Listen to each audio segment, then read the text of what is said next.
Today's podcast is brought to you by Progresso Talent Partners, who for more than 25 years have successfully delivered interim and permanent leadership talent to transform businesses.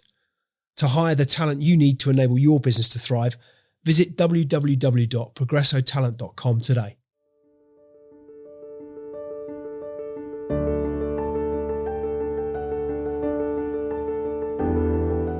Dan Weil is the founder and Matthew Bardell the managing director of nVentic, the inventory optimization specialists who developed highly innovative technology which performs advanced analytics on big data to give business actionable insights product by product in just a matter of days. What's the story behind nVentic? When does a founder appoint a managing director? How does the relationship between founder and MD work? Without further ado, let's get into it. Matthew, Dan, good morning. Welcome to the Extrology podcast. Great to have you both as my guest here this morning. And want to start, if we can, with your business, nVentic. Tell us, for the benefit of listeners, what do you do? And before, as I say, we'll dig into how it came about. But what do you do? How do you do it? Sure. Good talking to you, Lee. So nVentic are inventory optimization specialists. So we work with any organization that needs inventory. We work primarily with manufacturers, but what we do works equally well with anyone else that holds inventory. Retailers, hospitals, the military, anyone who needs stuff. And what we do is we help them get the balance between running out and having too much as close to perfect as they can. Now, what does perfect mean? Well, we're talking about inventory optimization. So it's using statistical techniques to work out what is the best balance to have. So we do that in a number of ways. We provide services. We work with organizations. We go in, we look at what they're doing. We help them with that. We've also developed some advanced analytical technology, which crunches large numbers of business data sets. We're looking at the science. We're applying some artificial intelligence techniques. And we're using all of that to give organizations deep insights into their inventories that they would struggle to derive on their own. So by doing all of that, we typically help organizations reduce their inventories between 20 and 50%, while maintaining or improving the availability of their goods for all of the needs that they have. Matthew, that's great insight. Thank you. And I suppose if I were to draw the distinction between the two of you, I'd always say that Dan, you respectfully, Matthew, but Dan as the sort of brainchild and you now as the custodian, if I could put it in those really quite awkward terms. Yep. But Dan, where was nVentic born? Where did the idea stem from? Well, it started off in, I used to be at a very large electronic company called Sony back in the 90s. And they were like the Apple of today. They were rocketing away, making, the company to work for. And they were looking at inventory optimization or reduction, in fact, because they had loads and loads of it, all full of Walkman and hi-fi equipment and camcorders back in those days. And I quickly discovered that they weren't really applying any science. They weren't reading any books. They were it was all based on hunch, feeling, and heuristics and all this kind of stuff. And then after I left them, I joined a consulting company, and one would have thought consultants are more advanced than big, large companies. And I found, to some extent, the opposite. They also didn't know what they were doing. They didn't read books. They all learnt from each other. So there was a massive, great big hole. And I realized that this needs filling.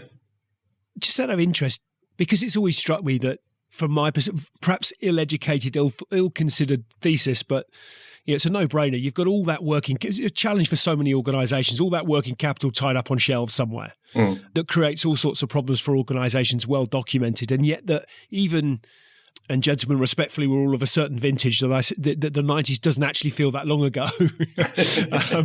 But it does, it does strike me as somewhat odd that we look at the technological advancements that even, certainly through that decade, I recall in working life were very evident, but yet inventory was still being treated as a kind of a dark art almost, a sort of gut feel, intuitive sense of what we might need and when we might need it. Have you got a sense as to why it wasn't being studied, or there weren't those sort of really cutting edge solutions being or forcing their way through, finding their way to the top? Yeah, I mean, I think there's a number of reasons. I think, most businesses are very good at whatever their primary function is. So, if they're making technological products, they're very good at that. And then all of the other functions, they're probably competent, but not necessarily excellent. And inventory optimization is actually quite a technical discipline. Everyone has to manage their inventories, and so everyone is used to working with intuitive methods, as Dan described it, and a lot of them hire smart people, and they work with their own spreadsheets, and they try and do something a bit better. But it's one of those areas where actually there is a good degree of complexity, because things are changing all of the time. Customer demand goes up and down. There are supplier issues, quality problems in manufacturing. There's a lot of things that are changing all of the time. And so the people who are responsible for managing inventory have to put, a lot, if not all of their energies into just dealing with that day-to-day stuff. And when you step back and look at what's the data telling us in total, you need to know how to do that. You need to apply some more advanced techniques, and you need to understand what is and isn't important, because there's so many different things affecting your inventories all of the time that you need to know what to focus on and in what order to address the problems. And that's not as intuitive as, it might seem at first glance.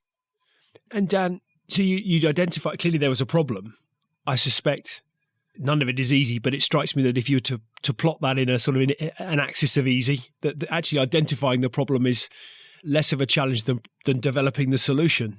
How did you go about, where did you start? How did you go about developing and solving that issue that you'd identified? I started off developing what I call core algorithms that deal with the issue.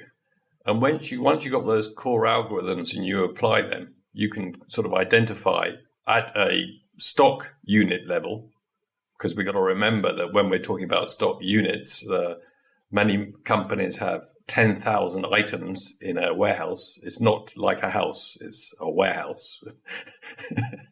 And that's bad enough at home. So just imagine that multiplied by 1,000 times. And once you apply those algorithms to 10,000 items, you can work out what good is. Because most people don't know what good is. What should be my right level of inventory? Just think about in your fridge. What is the right level of milk I should have? How much should I have in there? Is it 1 pint? Is it 2? What happens if the kids come home? There's more probably. What happens if we go on holiday? We get rid of it all. Yeah. So it's, and once you apply those algorithms, actually you can work out quite rapidly what good is, and then you can focus on the elements that need attention. When did you get to a point at which you thought, actually, I think I've got a solution, but hey, now I know I've got a solution, a kind of, at the very least, minimum viable product? You felt you got something I could conceivably take to market? I realized that after I formed my own business, when it started up in 2013, I was doing, I applied it to a company, and the system or the core routine says you can save 27%. 1 year later, in a year or 2 years or 3 years, 1 year later, they had saved 27%. And then they asked me to run it again. And I said, well, you can still save 25%. Well, they carried on the next year. They reduced it by another 25%. Remember, it's not additive, it's cumulative, right? So 25 and 25 doesn't make 50. And they did that then the following year as well. So after 3 years, they reduced their inventories by 50%. So big time. And then it was clear that it was interesting. and for the company as well. Because whenever they got other external companies in to look at inventories or anything, they left the unit I was with completely alone. They said that one is kind of like the what's it called? Blazing trailer or something.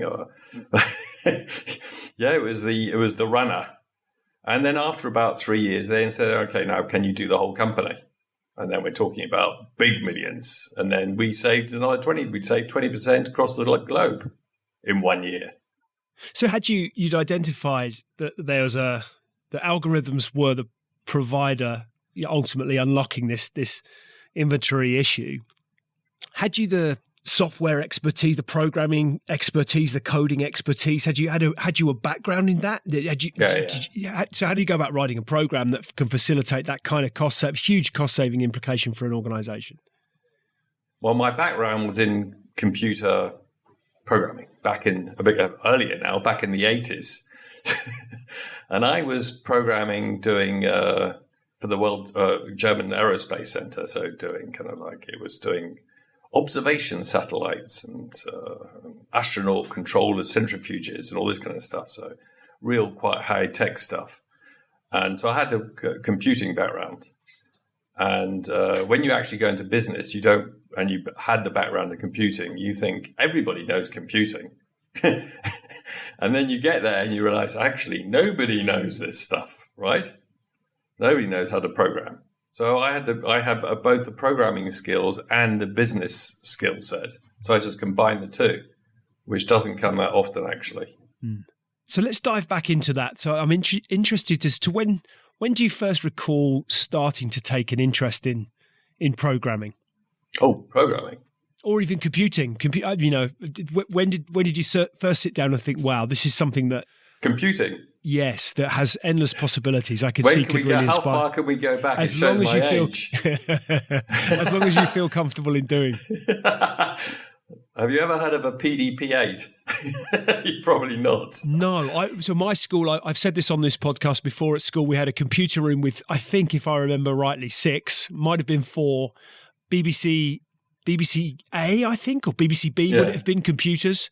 And, you had your hour a week, but that was the extent to which you got. And I remember being exposed to the ZX Spectrum and the ZX81 and Commodore 64. I think was there a 32 before that? So that's my era. That's when I first remember. Well, this is before then, Lee, because this was an 8-bit computer. Right. And to start it up, you had to teach it how to read a tape reader. One of these things with dots in their holes. Yeah. And then once it learned how to read the tape, you then fed it its operating system. And then so that was used to be called the boot process. It still is called the boot process, but that's where the word comes from, right? So you fed it at each stage and got it booting up, and then it ran, but ran. What does it mean? You had to talk to it. You didn't have a video screen. You had you had like a typewriter, and you could just type letters, and you would see one line of output. That was it. None of this 28-inch or 50-inch screens. Yeah. So it was kind of like that was in the old days, and that's where I learned programming really, and then after university I went straight into doing programming. And what was the intrigue for you? What was it about that scenario? What was it that triggered that kind of that intrigue in your mind that you might want to pursue that further? Got programming. Yeah. I think probably that was done by the need. I just moved to Germany. I needed a job, and I landed up finding a job in a process company, and they were supporting Eurocopter. It was called Messerschmitt in those days. They were supporting the defense industry. So I landed up going to that area. I was young in those days, so I was doing stuff.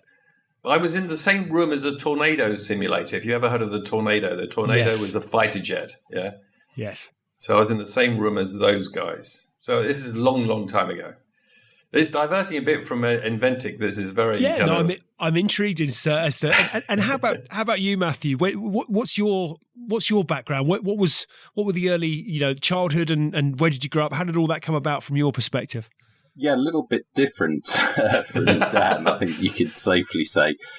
I grew up in Essex and ended up doing languages at university. And because I didn't know what I wanted to do when I grow up, I still don't, I ended up doing a PhD in medieval French literature and a couple of years postdoc after that, living in France. And then I just felt like a real change. And I moved back to the UK and I got a job working in supply chain, working in a family-owned fresh produce import business in Harlow, Essex, very glamorous. But it was brilliant because I learnt all about supply chain, hands-on, all of the basic principles. And I think that's one of the things that Dan and I have in common. We've worked as consultants, but we've also worked in supply chain ourselves. And having worked client side is immensely beneficial compared to being perhaps a career consultant, because you really understand how the businesses work much better. And so I was responsible for managing inventories from that job. And then after 4 or 5 years of that, moved into consulting. I met Dan on my very first project as a consultant. I was going to ask actually as to how the two of you met. I was going to come on to that. I was intrigued. That's how we met. And, you come across people in life that you think they've got something that I can learn from them. My PhD supervisor was another one. I'm very lucky. I work with very capable and good people wherever I've been, but there's 1 or 2 people that stand out, and Dan was one of them. And at the time, I thought I'd always like to work with Dan again, so we stayed in touch.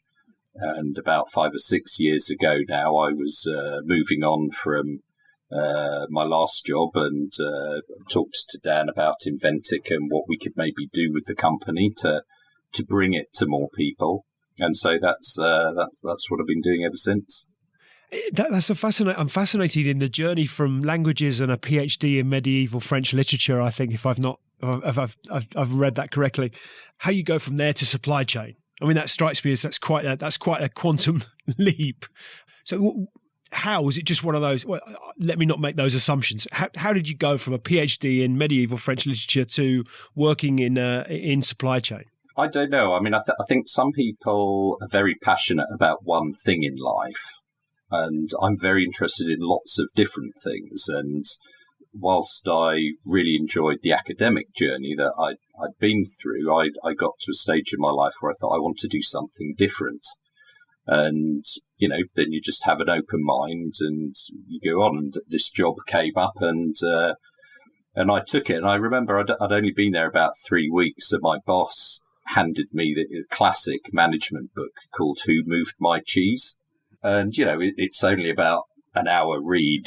And I read it. I said, well, Greg, thanks, but I've just given up being a medieval literature professor to, buy apples and pears for you. Do you really think I'm struggling with accepting change in my life that you wanted me to read this? So I think more than anything else, it was variety. And then, what I found is that, I come from, both my parents were teachers, so I never really had that business background growing up. But once I started getting involved, it's endlessly fascinating how the world works and how businesses make the world work. And, I suddenly found that, having been a total bore at parties, no one wants to hear you talk about medieval French literature, I can assure you. Where suddenly you say, I buy apples for a living, people are like, oh, what do you mean? Well, where do apples come from? They come from New Zealand. And, suddenly people are interested in the world around them. So, and that's why I think I liked consulting as well, because there's always variety. You could be working for a big truck manufacturer one day, a medicine manufacturer the next day. So variety is the spice of life for me, I think, and that's what that's what drove my journey. And I'd imagine, as a consequence, buying of itself, in terms of sharpening those commercial teeth and getting that kind of commercial exposure and expertise at a relatively, at an early stage in your business career, that I would imagine has proven invaluable. Yeah, absolutely. And it was an interesting dynamic because, as I said, it was a family-owned business. At the time, they had never hired a graduate before, let alone someone with a PhD. And so I think it was a bit of an experiment, and they weren't sure how it was going to work. And I just came in and started asking questions. Why are you doing this way? That seems an odd way of doing it. And they're like, well, we've just been doing this for 3 generations. No one's ever asked us that question before. So I learned a huge amount, but also, anyone who questions things can usually add value. If you're asking intelligent questions, thinking, surely there's a better way of doing this, then, and it's the same, the way we run our business, it would be easy for anyone to come in and say, why are you doing that way? Why are you, it's not like we have the secret that no one else has, but, we can all benefit from bringing in people who have particular expertise and learning from them and trying new things and, progressing in that manner. I think one of the things that's always fascinated me is that, we have this. I'm not suggesting that there aren't times where specific industry experience isn't of enormous value. Undeniably it is.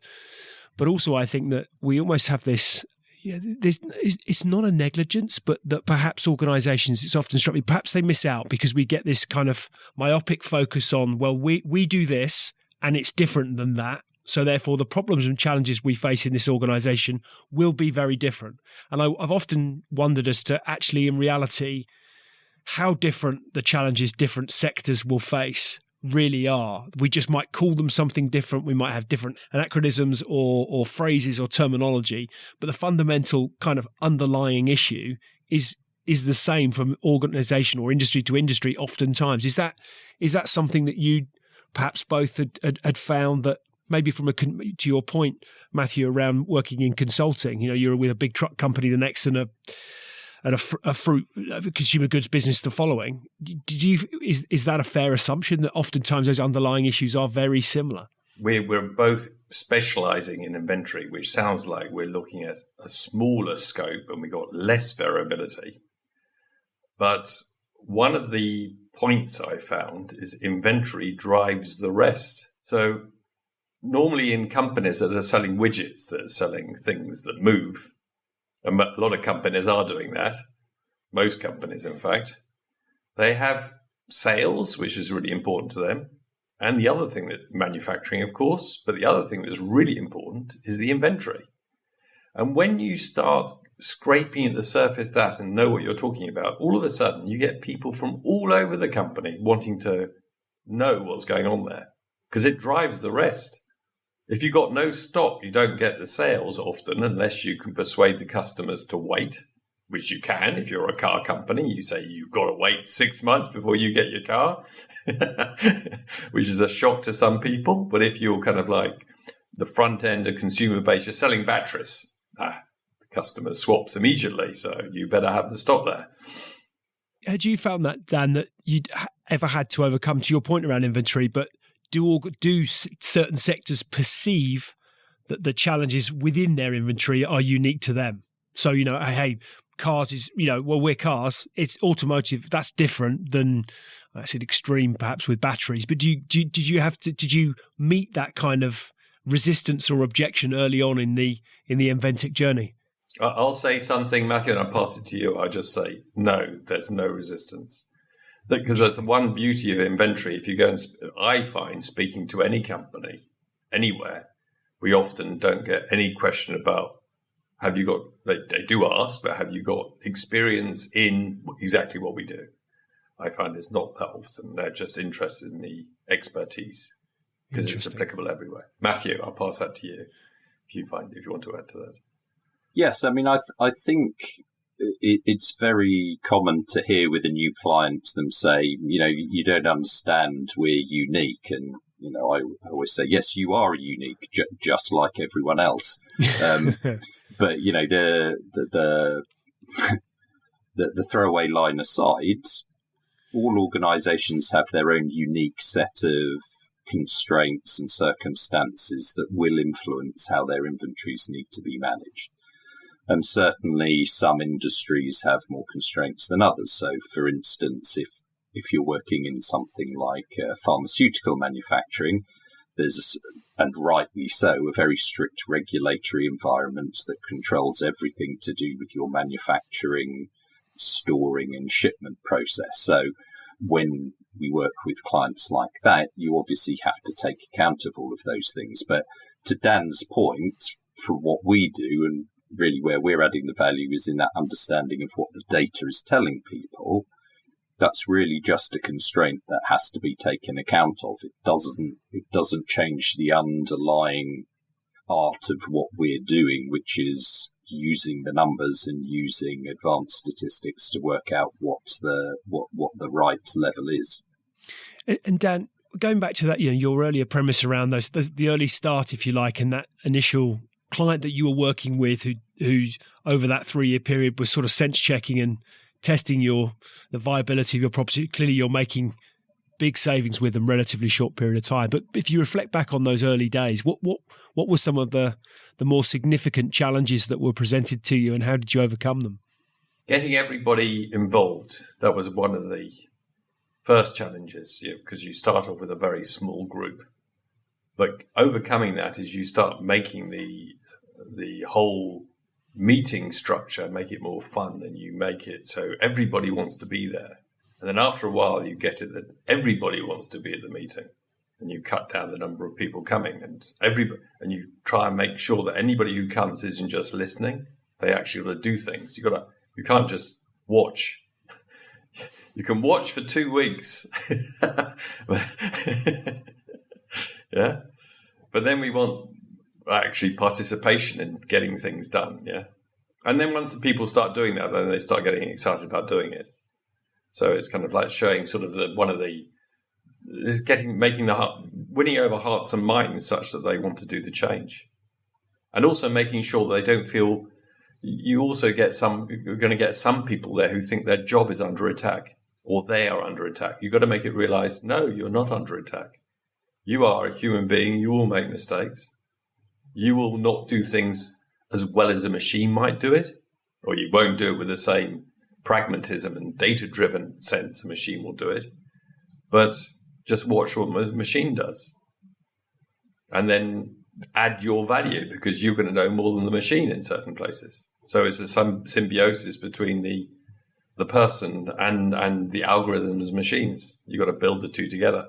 I mean, the whole world today is trying to move only to machines and away from anything to do with people. I get the feeling sometimes. I was gonna come on to that, actually, as to, you make a really interesting point. One of the things that you touched on, I think, when we first started chatting, Matthew, was the use of AI. And I was going to come on to that interface between technology and the human being. And we'll come back to that in a bit, if I may. But with the benefit of hindsight, looking back on those early days, Dan, is there anything that you would have done differently?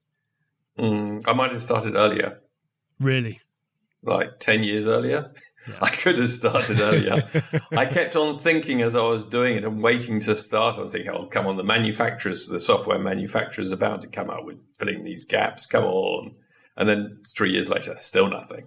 3 years later, still nothing. And even now, no, they're still back in the 90s. Because they get so big, they haven't got the capability to keep on, or the bandwidth to keep on changing their software. So they just leave it at a certain level. I think particularly now, when you look at the pace at which technology is evolving, is it Moore's law? With if I look at every 18 months, it doubles in processing capability. Something I probably butchered that, but I think the pace of technological advancement is so fast that if you're a huge supertanker, how you remain nimble and agile and responsive and creative and at the forefront of that advancement is incredibly challenging, which I suspect gives you a real edge around having, you've got that agility. You're right at the coalface. You're talking to your customers about the challenges they're facing, and you're able to provide solutions, if not quite on the spot, but very, very responsive solutions to the challenges they're facing, without having to sort of, without the huge guardrails that a super tanker will necessarily be restricted by. Yeah, we see the super tankers coming up now with after COVID, or if we can consider it as being the past. The ingrained behavior of people buying is to buy as much as possible. because that's come from COVID times. And changing that state of mind is not easy. And how much has COVID, and if we, to your point, post-COVID, if we reflect on a post-COVID world, it also more seems like a necessarily post-COVID, post-lockdown world. Yeah. And the sort of geopolitical challenges, the war in Ukraine, there's been a lot of talk around the impact that that's had on supply chains, the geopolitical issues with China and the impact that that's had on supply chain, China opening up, China closing down. There are all these, the world is so, we have globalization. Clearly in varying degrees from a political perspective, there's resistance or not to that, but it exists from a business perspective. How has the world differed? How is the world differing from the world pre-lockdown to the world in which we find ourselves today? Matthew, I give that one to you. Well, I think, COVID certainly brought supply chain way up the corporate agenda. So I think, when we look back in 10 years' time, it will be a period in which a lot of companies invested more in their whole supply chain infrastructure, be it technology, people, or whatever. So that's maybe a benefit that we can expect to come out of it in the longer term. I think, though, it's hard to generalize because organizations are in different places. Some, you'd still be surprised at what the basic requirements still are, that when COVID came, a lot of organizations still struggled to know what inventory they had where in anything close to real time. So if you're dealing with that as a problem, what we do is almost, light years away from your biggest concern, because you're just like, have we got stock? Where is it? Where do we need to move it? This is the basic intuitive stuff that, an outsider might assume that everyone can already do seamlessly. But for a lot of companies, they've been investing in that kind of foundational capability and technology over the last few years. And then allied to that, you can actually, ironically perhaps, but those things aren't a prerequisite for what we do, because the data that we rely on is always there in systems. So it's not like you need to do one before the other. But I think because the priority has increased and because people are looking harder at, well, what data do we have here? What can we do with it? It means that there is a great opportunity at the moment for companies to take their inventory optimization to the next level. It's, something that's not evident at the moment, as Dan was describing. When you've got supply side worries, the human instinct is to build inventories, and a lot of companies are now sitting on huge piles of the stuff, warehouses almost literally bursting at the seams in many cases, and that will sort of naturally reduce over time anyway. But all of the issues raised by the pandemic and everything related to it have a increased focus on this as a topic.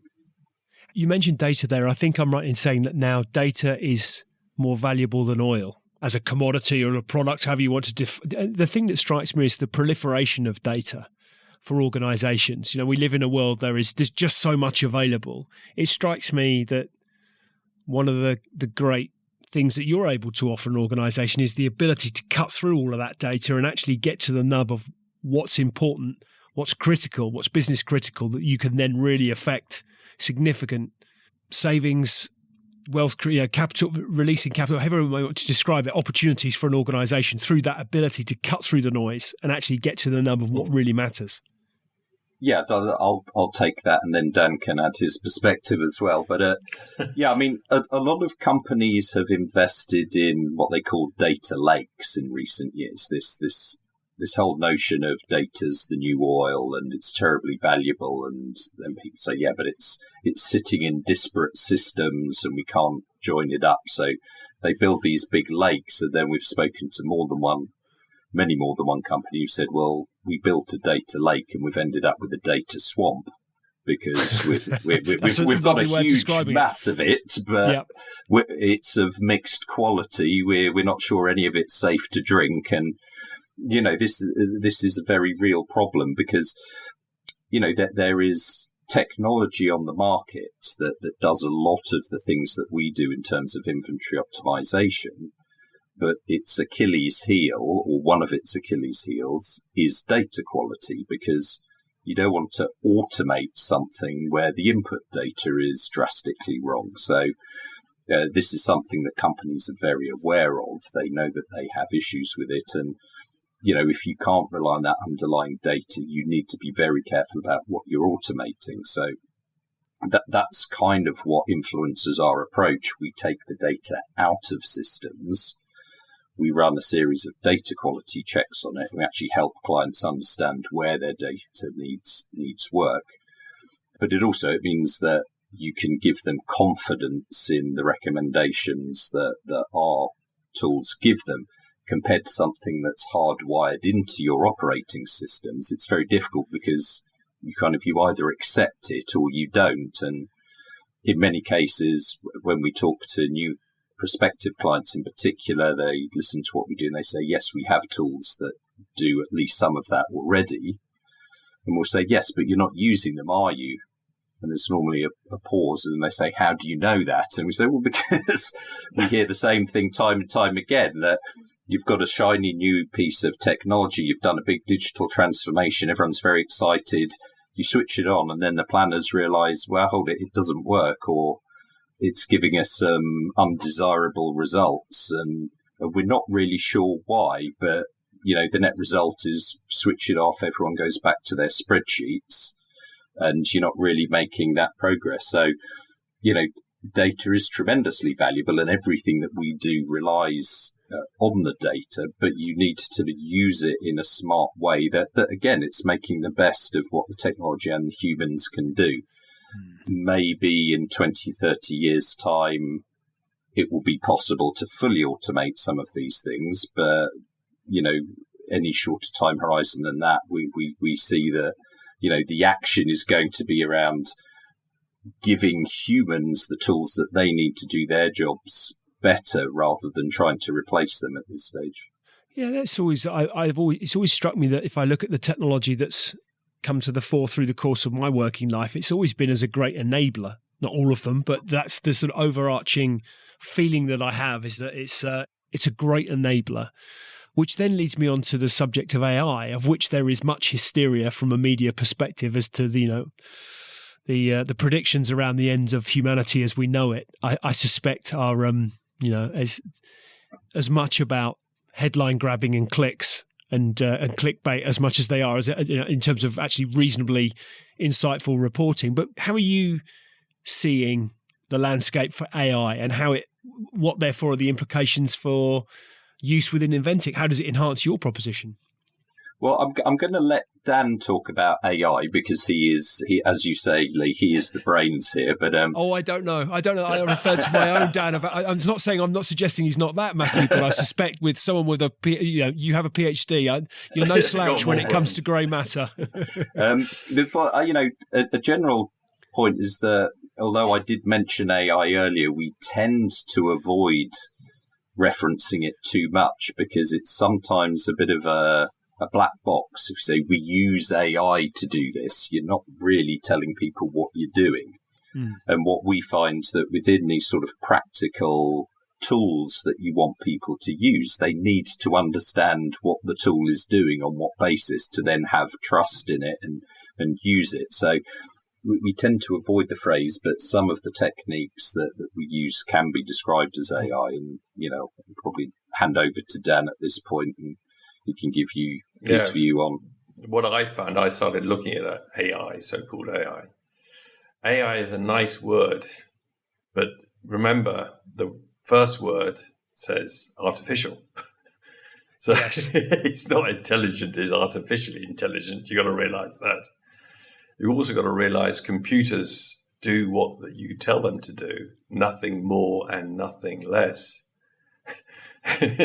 So you've got a machine that does things, and then underneath AI, which is, I feel, a fancy word for, there's a group of about 10 algorithms underneath.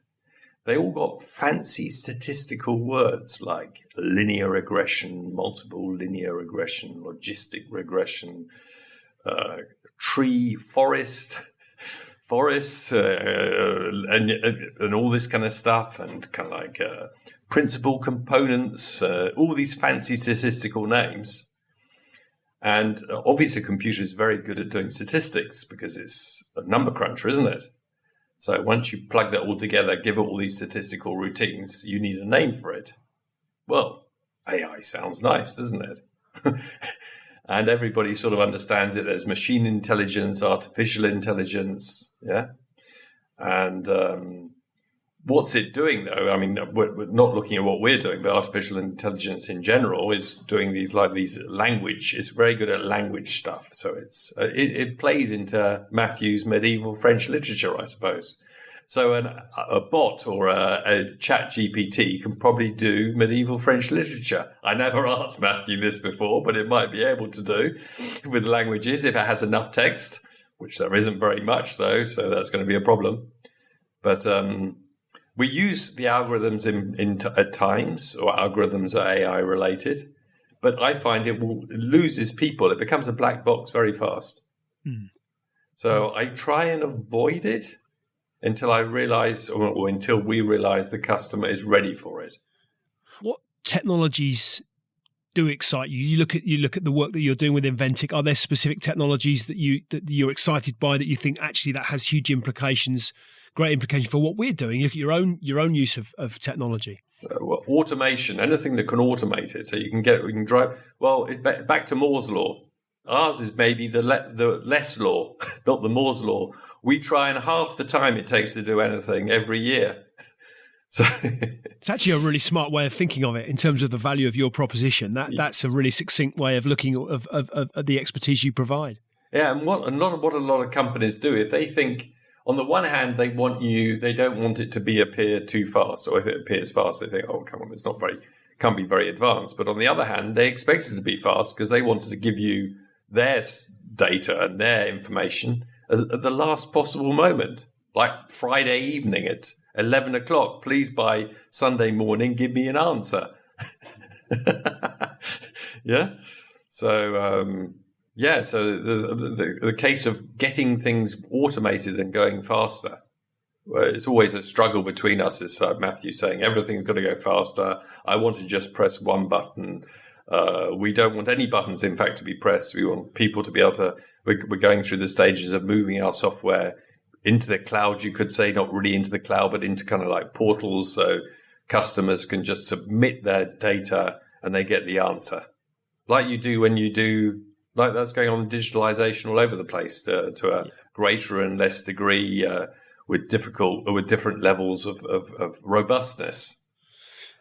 I'm interested to explore the relationship between the two of you and how that comes about, because I think you mentioned that when first you met Matthew, when both of you were consulting, and clearly Dan's talent and intellect were very apparent from the conversations and the learning that you alluded to that you were getting from that. But Dan, first and foremost, I think one of the interesting things when I've spoken with founders is the point at which you start to, for want of a better expression, realize that in order that we might scale this thing, I've got to let someone else play with the train set, right? It's, exactly. To move away from that. And just about every founder with whom I've engaged is intellectually, undeniably understands that premise, but emotionally allowing that to happen is a different set of rules and dynamics. But was there a point at which when you acknowledged you knew you were onto something, but you thought, hey, I need, to grow this thing and realize its capability and its aspiration, I've got to get different skill sets and different expertise into the organization? Yeah, it's exactly what happened. I mean, I had kind of like students and people working, and I had other people working. And with each person working with me, I was looking to see if they could get excited or interested in it. And when Matthew, when we opened up communications again, as he left his old company, it was more like I was looking for Matthew to see what else he could do. I wasn't thinking he would join the company. But I just said, come and look at this. Just have a look to see what's going on. Just to watch what it's like if you're not in a big corporate. Yeah, and I was in Germany, he was in the UK. I didn't think that would work out anyway, but I thought, well, go and find other companies like this. And Matthew did this more and more, looking more and more. And I always remember Matthew rang me up one day and said, he video conferenced me, and he said, right, I've decided I'm in. I hadn't told him you have to decide. He just told me I'm in. I said, what does that mean? He said, I'm here for the next 5 years at least. Come what, come may. Okay. Okay, then I had to think about it a bit. Yeah. So, I mean, that's how it worked out. And I knew I worked with Matthew well before. We just worked very well. I mean, it was harmonious, I would say. It's interesting from my perspective when I look at the backgrounds of the two of you and how complementary they would appear. I mean, it's a clumsy, perhaps arguably lazy analysis, but to almost go on the premise of kind of the statistical, mathematical programming expertise that is your background, Dan, versus the communicative, languages-based, and then some of that layered with that commercial experience that you've enjoyed, Matthew. You combine those two things, that becomes a really powerful set of skills around a table. Yeah, and right at the beginning of the company, as Matthew joined, I also had a classical artist. Interesting. Yeah. And she was doing the design of the logos, and I don't know if you ever got into logos. I hadn't realised how complicated it is. No, I have very limited creative capability. It's not really in my wheelhouse. Yeah, like fonts and things, and the points, and how you click the letters, everything, right? And how and pictures and photographs. And we were designing the web page. I was designing the web page, and we had this meeting, and we had this group get together in Munich, and there was myself, there was Matthew, the classical written spoken word. I had a lady also who was with us who used to write for The Economist. She was with us working as well. And I had a classical artist. And what I noticed is, or what we noticed at one stage, is that the classical artist, she looked at the pictures, didn't look at the words. And Matthew was looking at the words, but didn't look at the pictures. And then the lady who's from The Economist was trying to do both, but more linked to words. And I was trying to kind of like, what's going on here? We're kind of like words, pictures. What do we want? We want both. Yeah. Yeah. And I think Matthew learned at that stage that pictures are important. I think that's true, isn't it, Matthew? Yeah.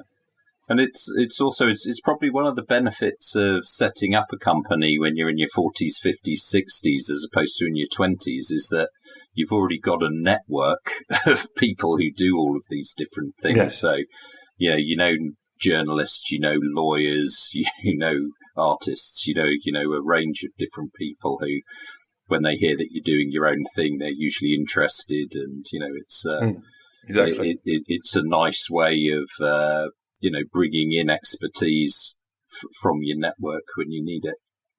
And Matthew, Dan's description there of your phone call and I'm in, and why? What was the appeal from your perspective? Well, there was obviously the appeal of working with Dan again, which I'd sort of explained I'd had in mind to do from a long time previously. And then, at that time I was looking at different options, and I was looking harder at what Dan had got here. And, whilst I'd done inventory management earlier in my career, I wouldn't pretend to have been a specialist in that at the time that I joined nVentic. So I phoned a former colleague of mine who was a partner at one of the big consulting companies, and sort of described what Dan had. And he said to me, "Oh yeah," he said, we did a project like that for a big global CPG firm." He said it took a team of 5 consultants 3 months to do that analysis, but we had to focus just on sort of the top 10 items to do it right. And I said, with what Dan's got, we could have done all of their items in about an hour with just one person. And he said, there has got to be a business in that. So that I think was the final deciding factor. I said, Dan, okay, this is something that is genuinely different. I guess, we all need to feel that there's a purpose in what we do. And I think Dan and I's very strong belief is that the vast majority of organizations have a huge potential to, drastically improve their inventory management in this sense. And, that's why it's very motivating every day to to get up and work towards this goal of helping people, become smarter with the resources that they're using. So what does the future look like for? I'm keen to explore this for the two of you as well, but inevitably they're linked. But what does the future look like for nVentic? World domination. What's? No, I think. Well, we are really motivated by our purpose. So we're not really out to make a quick buck. We're not looking for growth at all costs. We're number one focus for us is further developing the tools, helping our clients achieve their goals. And what we're doing at the moment to improve the scalability of what we do is working to turn our technology assets into licensable software. So we've had this technology for many years now from what Dan's built, but it's really designed for the expert user at the moment. So to make it easily usable within a company by the people who manage inventories day to day, we were going through a process of simplification, adding in some further robustness to make it usable in a software format. So at the moment we're working very hard to try and have our first products in that sense ready to launch by the end of the year. In the meantime, we continue with our services business, looking after our clients, seeking to grow that. That's sort of it, I'd say. Exciting times. Yeah. So you're just at that critical, the next interesting, fascinating stage of the journey, if you like. Exactly. Yeah, we're forced along this journey. If more and more clients come along, and we haven't automated it, we got a problem. We're going to be asking Lee, come on down. Absolutely. So Dan, I mean, just on the perhaps from a personal perspective for you both, I'd ask one question, but you can take them in whichever order the two of you would prefer. But I'd ask of you both, who do you admire first and foremost? I want you to answer on that one, Matthew. I don't know. I admire a huge number of people. I mean, I think, life is difficult. It's more difficult than for some than for others. But everywhere I go, everywhere I work, you see people kind of getting on with it. They have different motivations, different challenges in life. And, I'm not much of a one for hero worship in that sense. Yeah, obviously, there are plenty of people out there who've done particularly impressive things as well. But we all have a story, and I admire large numbers of people that I encounter on a daily basis. Maybe that's what links us. Most people are admirable. Most people, nearly all of that. All of us probably.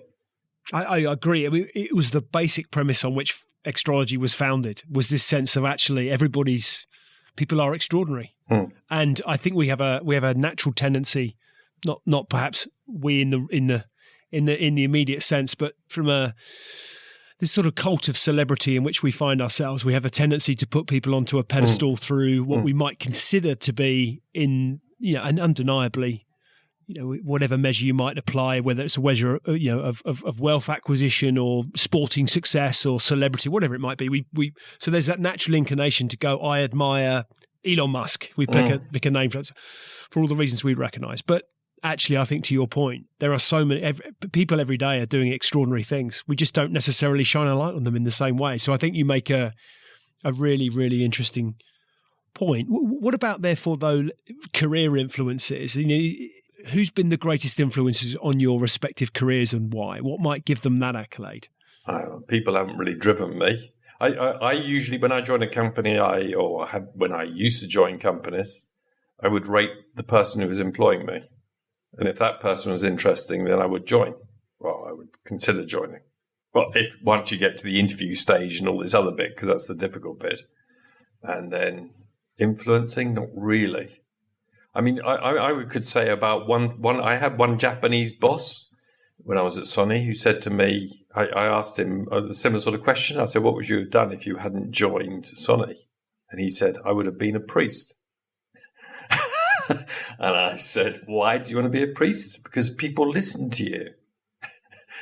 And it's not because you got lots of power, but because of what you say interesting things and you have interaction with people. And it also came across with another Japanese gentleman who said, another very senior employee, Sony guy, who said, I'm going on holiday at Christmas. I said, where do you go on holiday at Christmas? I always go on holiday at Christmas. And I said, why? He says, because there's no audience there if I stay at work. The audience is missing. Interesting. It's an interesting insight into the need for significance. Yes, the need for significance and and the need to be in a group, and the gentleman who didn't want to be a priest, he said, what I need to do actually is the best studies to do probably in business is a thing called zoology. You ever heard that idea? Did he say yes? Did he say why? I've never heard yes, that as a concept. He said that as well, because you've got to manage all these people and get them going in one direction. And that's like herding animals, isn't it?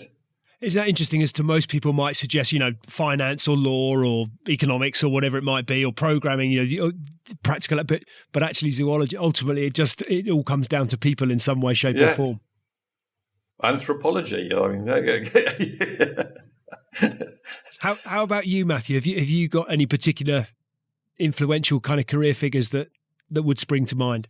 No, I don't think so. As I said, I think I'm still trying to work out what I want to do when I grow up, and in the meantime, I'm going where my instinct leads me at a given time. But I mean, having said that, I'm not really a drifter. I tend to stick at things for quite a long time, and at the moment, really enjoying what we're doing at Inventic. So I don't have any plans to move on from that at the moment. And I think no, there's never. I mean, other than I said I knew I wanted to work with Dan again, so he obviously had an influence in me in that sense. But beyond that, we have plans. We then get on with what life throws at us as we do that. That's it.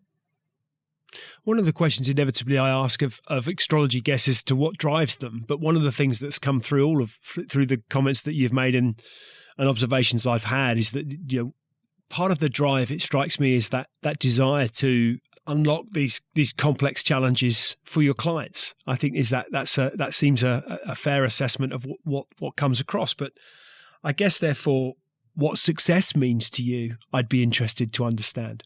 Well, I mean, one of the benefits of what we do is that it's extremely measurable. So, success is clients achieving the results that we know that they want and that are good for them. And, at a more macro level, I guess, the more organisations we can bring that to, the better we feel. Yeah, so if you've got a client who sees the insight, and if you've got a client where it clicks and they see the light, if you like, or they see the power of what could be done, that's one stage, because they're in a matrix surrounded by other people of disbelievers. They got to persuade. It's like 12 Angry Men, the film. They got to persuade the others. That's going to can take years. And then once you've got the whole group working together, that's good. So it's nice when they're having mature from an inventory perspective, and rich conversations. Then you feel good about that because they develop. I want to ask the question as to how you both unwind and relax but it strikes me that from much of what you've said as to the journey that Inventic is on and where you're at on that journey, particularly around that kind of the ability to scale and solving those complex issues on behalf of your clients and unlocking the opportunity within your client organizations that is very, very apparent, and looking at that scalability of Inventic. I don't know that you get any time to unwind and relax, do you? So it strikes me as a full-time pursuit. But when you're not engaged in the future of Inventic, how do you unwind and relax? Mine is skiing, cycling. I live near the mountains, so that was one of my. I moved to Munich not for work initially, but to be near the mountains and near. It's a great place. Where had you moved from, Dan? I grew up in Windsor. Or Maidenhead, Windsor. I started in London, City University, and then the day I graduated, I moved to Munich. And then I had various stages in Cologne and Berlin And I was in Paris for a year, or Fontainebleau for a year. Then I moved back to Munich. And at that stage, when I moved back, I didn't have a job. And I got fed up with moving because of my job. And I said, well, I'm going to move where I want to live and then find a job afterwards. Interesting. And I also think the two of you, the dynamic for the two of you, it's a really interesting insight that you've been working this way. You know, I see many organizations now wrestling with this concept of what, not necessarily what work is, but what is the workplace, I think is a real dilemma for many organizations now. And yet, you know, and you know, this is well documented, but the technology through which we might be having this conversation, frankly, the premise has been around for the longest time. But COVID just kind of let the genie out of the bottle, and all of a sudden we all started working remotely and doing. You've been doing this thing successfully for a long time, right? This is not new news. We were using video conferencing, but I won't call it video conferencing. We were doing a thing called e-offices. Yeah. Okay, interesting. So what we have is we can go into the other person's office or get people visiting us anytime we want to. Yeah, they come in and we in this sort of environment. And back when we first started, not many people had this sort of technology. They expected you to be with them. And as times progressed, like you say, it's become normality, hasn't it?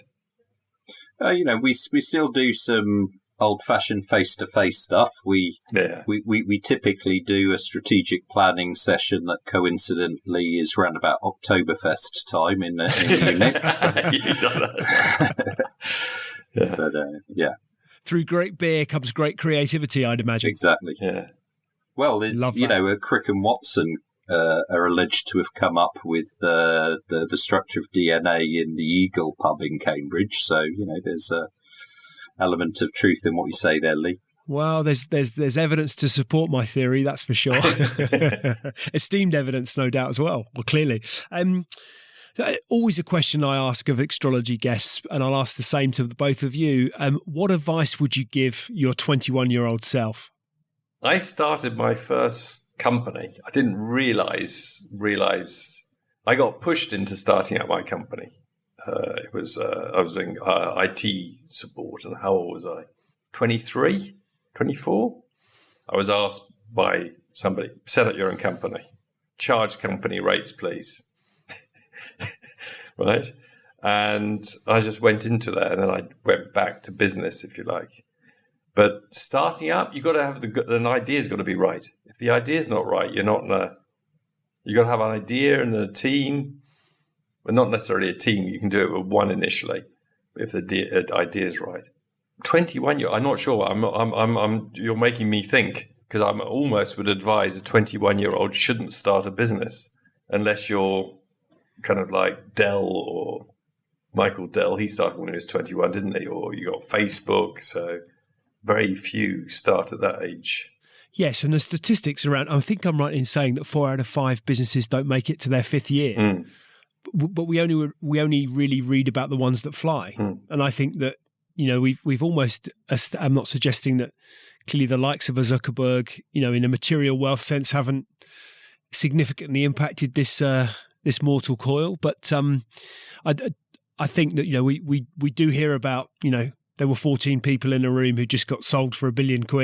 Is a kind of, you know, that makes a headline, but what people don't see is frankly the journey to business success is fraught with all sorts of challenges and heartaches and stresses and sleepless nights and penniless times and all the other things that go with running a business that, you know, people assume. I think, again, particularly with this cult of celebrity and social media world in which we now find ourselves, that we get these little snapshots into everybody's perfect lives. They're all traveling the world on private jets. Life's not like that. So interesting that I've often thought that if you've got the nub of an idea and if it's really burning at you, is there ever a right time? But perhaps to go and get some other experiences that you can then reflect on and utilize, good and bad, to then apply that into your own business. You know, you could do that, I suppose, at any age. But to your point, Dan, 21, you might not, on reflection, suggest that's the ripe age to start. Yeah, you start spending the money if you're not careful. You just get money in, you spend it, and you realize you're going to pay the tax man. Yes. That's always a lesson to learn. How about you, Matthew? What advice might you give your 21-year-old self? I think I'd say, whatever you want to do with your career, don't put up with anything that isn't working for you. Different people have different motivators. Yes. Setting up a business is the right thing for some people. It's not the right thing for everyone. You shouldn't force yourself to do something that doesn't feel right for you. Similarly, I know I'm always motivated by change and new challenges. So as long as I feel I'm learning new things, then I'm happy in what I do in my job. But again, that's me. I wouldn't seek to give anyone that advice if that's not them. So, but I would say that, maybe when you're young, you feel you have to make a decision that is for the rest of your life. And, when I was 21, I hadn't started my PhD yet, and I had, at least 3 different careers ahead of me between then and now, and who knows what's still to come. So, there's always things that you can do if you put your mind to it. And where can people go to find out more? Where should we be sending listeners who are wrestling with inventory problems right now, and nVentic undeniably provides the right solution? Where should we point them? Where should they go to find out more? Well, the website's a good starting place, nVentic.com, and it's a fairly simple website. It's got a little bit about us and what we do, and it's got quite a big section on what we call insights. So we write on a lot of topics and make that content freely available, so people can always have a look at that, and then there's the opportunity to contact us via the website as well. Matthew, Dan, fantastic. Thank you. It's been great to spend time with you this morning and hear of your journey and what the future looks like for nVentic. I think it's a really exciting place in which you find yourselves, and some exciting times to come. The inevitable blood, sweat and tears, as is always the case with these things. Hard work is a given, but sounds like you've had some exciting times so far and some more exciting times to come. I really appreciate you sharing your insights with us here today, and look forward to, and our very best wishes to you indeed for your continued success. Yeah, thanks for having us. Great talking to you, Lee.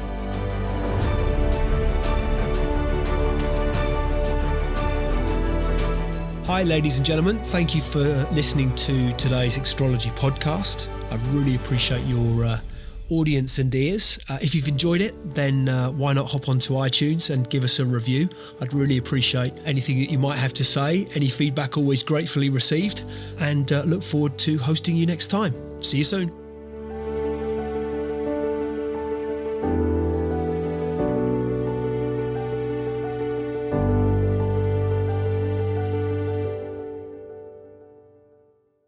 Just a reminder, today's podcast is brought to you by Progresso Talent Partners. Visit www.progressotalent.com today for more information.